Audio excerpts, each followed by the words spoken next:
Your radio show. I'm gonna react to rappers who predict their death. Wrote his death before his death happened. He shot the video for I Ain't Mad at You a week before he got killed. Like, why would you do a video about you getting killed? And then a week later, you get killed. He knew it.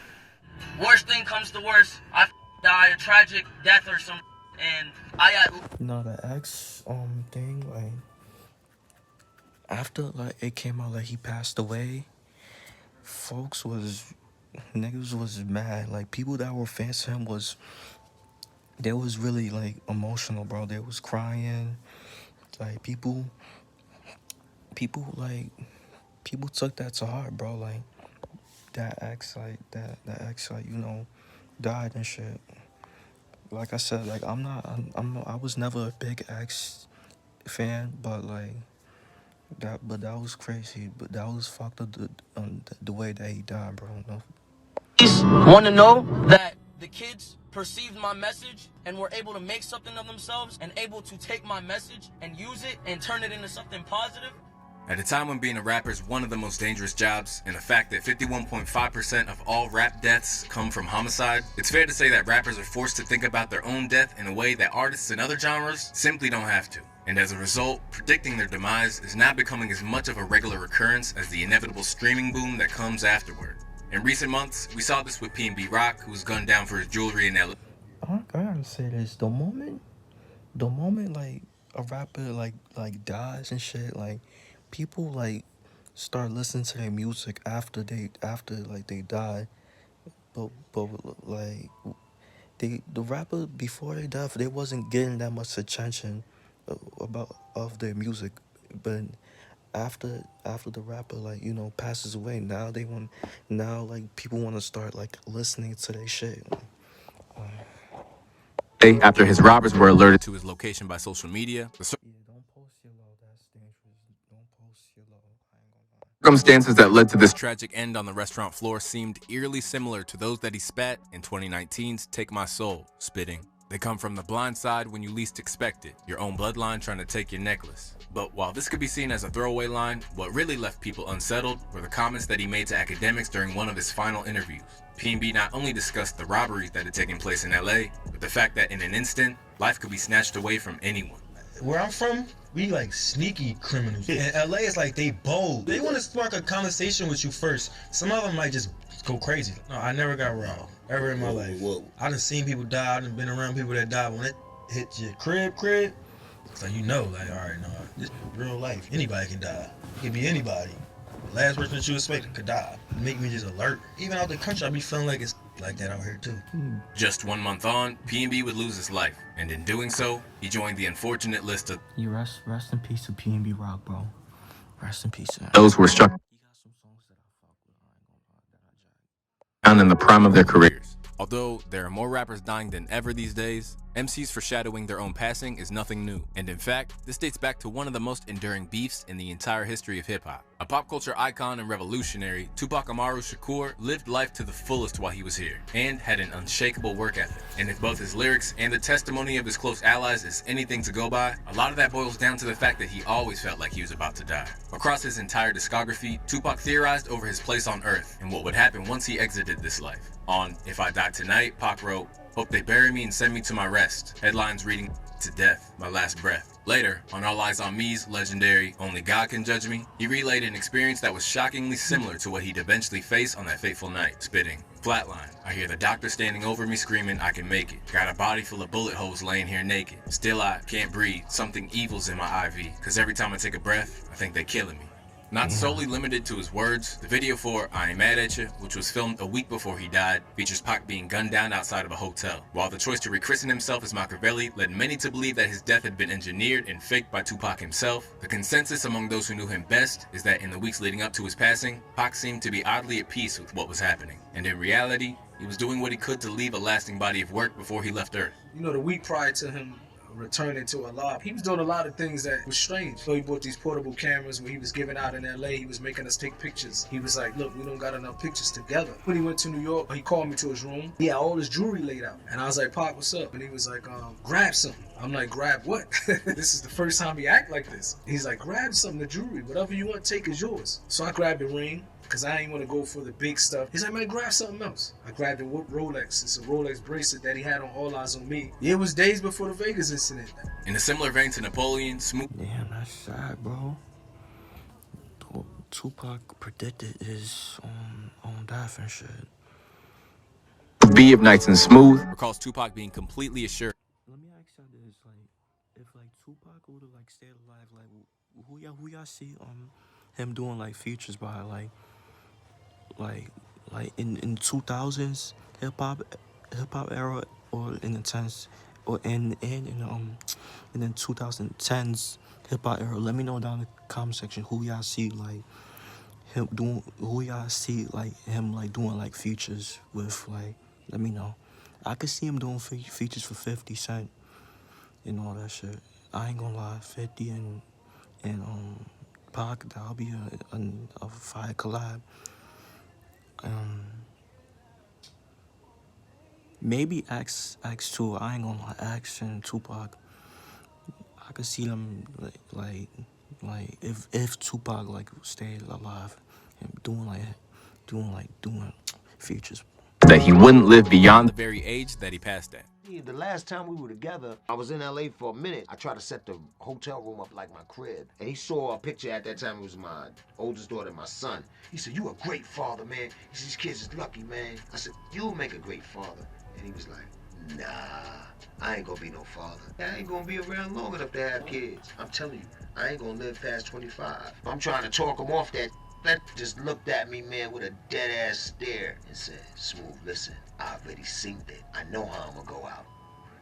Although they may have gone from friends to sworn enemies, Tupac's fixation with the Crypt was mirrored, albeit to a slightly lesser extent, by the Notorious B.I.G. Preoccupied with his own mortality, Biggie's legendary first album was dubbed Ready to Die, and featured tracks such as Idle Thoughts. While in interviews, Biggie spoke of the creeping sensation that he wasn't going to be around for long. "I think somebody's trying to kill me," he said. "I be waking up paranoid. I be really scared. That's just the way I am."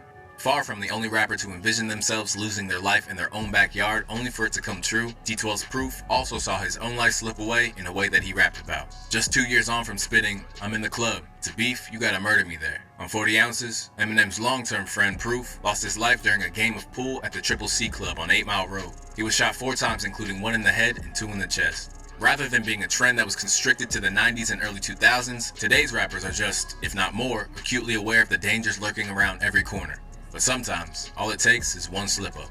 In the case of Brooklyn Drill's Pop Smoke, who was gunned down at the age of 20 during a robbery in LA, he explicitly detailed why he preferred to move in silence and away from social media during an interview with Bootleg Kev. With the internet, I don't play with the internet. I don't do that. We're not gonna beef on the internet. We're not gonna talk too much on the internet because there's people watching you. In spite of this, it would be an accidental leak of his address on a bag which he posted on IG that led to his killers finding out his location. As for the violent nature of his death, Pop also foresaw that's how he'd go out, and outlined a frighteningly similar situation to what he'd experienced in real life on Bad from Tokyo, rhyming, "Big 38, don't tote no 22s. Wait, I'm going state to state. I look my killer in his eyes. Yeah, I'm talking face to face." Although he often spoke about his troubles with mental health, the music of XXXTentacion was less tinged with death itself. Instead, it was his Instagram, which he regularly used to connect with his fans, where X decided to delve into the prospect of exiting the earth. Worst thing comes to worst, I die a tragic death or something, and I'm not able to see out my dreams. I at least want to know that the kids perceived my message and were able to make something of themselves and able to take my message and use it and turn it into something positive. Just months on from filming that video, X would meet a tragic end when he was robbed and shot to death in his own hometown. Although all of the tragic narratives that we've delved into thus far focused on those who faced their deaths at the hands of another's malice, that doesn't mean for a second that there aren't other hip-hop stars who also discuss their likely premature deaths through another lens, namely, that of substance abuse. A member of the Goth Boy clique, Lil Peep played an integral role in fashioning what we now know as emo rap. But while he was a pioneer, he was also a man with a lot of demons. In his lyrics, Lil Peep, real name Gustav R., spoke of needing someone to save me from myself, while in other instances, he seemed to speak with clarity about the hourglass ticking away, spitting on 2016's Gucci Mane that, "I can't lie, I might die, baby, but as long as we alive, we gon' shine, baby." As Peep's name recognition increased, Peep relied on drugs more and more as a crutch and spoke of crippling anxiety while on tour. "I just want to be everybody's everything. I want too much from people, but then I don't want anything from them at the same time, you feel me? I don't let people help me, but I need help, but not when I have my pills. But that's temporary. One day, maybe I won't get. Yeah, Lil Peep definitely needed that help. He definitely needed that help. And I'll be happy. I always have happiness for like 10 seconds and then it's gone. I'm getting so tired. It looked like he was going through something at that time. Of this. A man that once declared, I found some Xanax in my bed, took that, went back to sleep. They gonna miss me when I'm on 2015's Praying to the Sky. This concept returned and would be said even more explicitly on Instagram just days before he'd pass on. With Peep writing, when you'll love me. Sure enough, this proved to be another prediction, as after he died from a tragic overdose on his tour bus, Lil Peep's fame ballooned beyond his wildest dreams. Another much-loved artist whose death rocked hip-hop to its core, the passing of Mac Miller, was one that left fans lamenting over how much he had left to give. But while he was still here, Mac pointedly stared down the barrel of his eventual death and outlined the way it would happen on 2014's Faces, spitting, I suppose I'll do it alone from an overdose of some sort, to rapping, I give no when I go nuts cause I smoke dust on the sofa on polo jeans. Mac was aware of the hazards of his lifestyle, and this intensified and became more vivid on Good AM, alongside asking that to everyone who sells me, don't mix it with that bull. I'm hoping not to join the 27 Club. Perfect Circle saw him discuss how they don't want me to OD and have to talk to my mother. Rather than avoid broaching this topic head on, Mac was adamant that this wouldn't be his fate, and in a 2015 documentary with The Fader, Mac made comments that, in hindsight, are absolutely heartbreaking. I'd rather be the corny white rapper than the drugged out mess who can't even get out of his house. Overdosing is just not cool. There's no legendary romance. You don't go down in history because you overdosed. You just die. Sadly, Mac would be the victim of an accidental overdose of fentanyl, and while that side of the prophecy came true, it hasn't changed the fact that he's gone down in history. Despite being many years Mac's junior when he passed, another man that cemented his place in the culture forever was Chicago's Juice WRLD.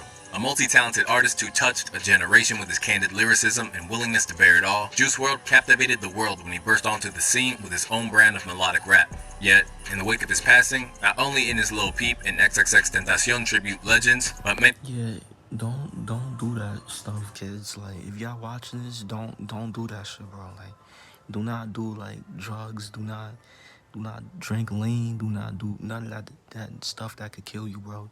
Don't do none of that, okay? Of his own bars have taken on an ominous tone. Alongside declaring that we ain't making it past 21, the notion of burning out long before he should've was evident. And in many tracks, it manifested in lyrics such as, told her if I'm a young, every day I've been getting up. Amid his struggles with Percocets and lean, his girlfriend, Ali Lodi, said that they both knew his time was finite. He knew and I knew. That's how intertwined. I didn't know what it was. I would come out running outside in my towel and my hair up. Get off the quad. I didn't know what it was, to the point that I remember we were in the shower and I was sitting there and I would always wash him. I'd wash his hair, I'd do everything. And we had like a skylight thing. It came down on him while he was like rinsing his hair out, and I just started bursting into tears. And he was like, I know, and it's gonna be okay. A heartbreaking turn of events that would turn the world of hip-hop on its axis, Juice's body would finally give out when he had a fatal overdose in his native Chicago's Midway Airport. Where all of these other deaths had inherently earthly causes, one rapper who foretold their own death believed that there was an intervention from apparitional forces. While Nipsey Hussle's passing is more well documented these days, he wasn't the only disciple of Dr. that passed away at a young age. During a retreat to Honduras, Lisa Left Eye Lopez was in the midst of overhauling her life when she was in a car that struck a young boy. In the aftermath, she can be seen visibly distraught as they await the news of what had happened. Can you tell the family that whatever they decide to do, we can help? Whatever choices they make, we can help get word. Sure enough, Left Eye stuck to her word and paid for funeral expenses. But while she did as much as she could, it couldn't suppress the emotional and spiritual toll that it took on her. As chronicled in the last days of the Left Eye documentary, she believed that the spirit of the little boy was haunting her, and that perhaps the wrong life had been taken. You know what these are? These are the shoes that belonged to the little boy. And his last name was Lopez. Ain't that something? Just days on, she passed away in a fatal car accident that was caught on camera. Whether these are product of happenstance or, as many suggest, rappers speaking their fates into existence, what doesn't change is that each and every one of these deaths is an incalculable tragedy. At the time of their passing, each of these artists had so much left to give, and will never see the scope of their full potential. As a result, we hope that if any long-standing tradition in hip-hop falls by the wayside forever... Yeah, that's the vid. I just want to say rest in peace to all these rappers that, like, tragically like tragedy, like lose their life, man. Like it's sad, bro. They didn't. It's sad, man. They even get some didn't even get to reach their full potential, bro. So yeah, bro. Make sure y'all like, comment, subscribe. Y'all know the vibes. Wherever you're just checking out, you are.